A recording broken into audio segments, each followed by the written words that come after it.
करगिल के शहीदों को समर्पित डॉक्टर हरिओम पंवार की सुप्रसिद्ध कविता सुनाने का प्रयास कर रहा हूँ। हरिओम पंवार जी की कविता है करगिल युद्ध पर। मैं केशव का पंचजान भी गहन मौन में खोया हूँ, उन बेटों को श्रद्धांजलि लिखते लिखते रोया हूँ। जिस माथे की कुमकुम बिंदी वापस लौट नहीं पाई, चुटकी नत पाजेब ले गई कुर्बानी की अमराई। बहनों की राखियां जल गईं बर्फीली घाटी में, बेदी के गठबंधन खोए हैं करगिल की माटी में। पर्वत पर कितने सिंदूरी सपने दफन हुए होंगे, पर्वत पर कितने सिंदूरी सपने दफन हुए होंगे। 20 बसंतों के मधुमासी जीवन हनन हुए होंगे। टूटी चूड़ी दुला महावर रूठा कंगन हाथों का, कोई मोल नहीं हो सकता बासंती जज्बातों का।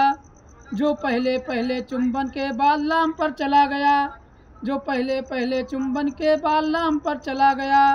नई दुल्हन की सेज छोड़कर युद्ध काम पर चला गया, उनको भी मीठी यादों की करवट याद रही होगी। खुशबू में डूबी यादों की सलवट याद रही होगी।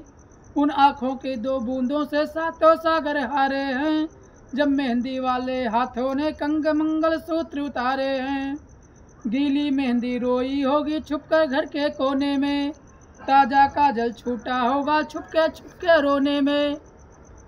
जब बेटे की अर्थी आई होगी सुने आंगन में, जब बेटे की अर्थी आई होगी सुने आंगन में।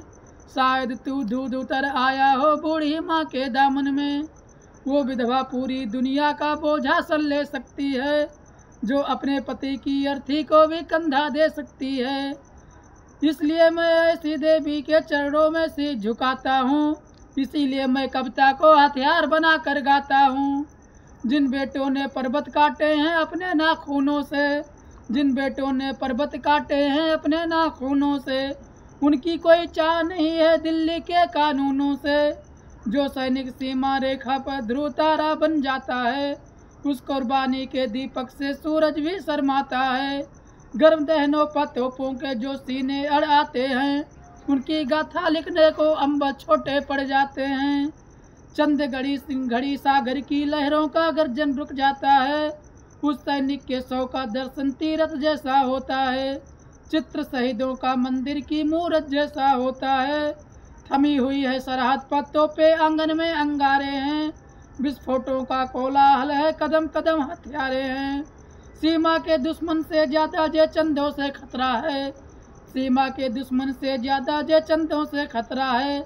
आस्तीन के मीर जफरों छल छंदों से खतरा है, जिनके हाथों में हथगोले और होठों पर गाली है, जिनके हाथों में हथगोले और होठों पर गाली है।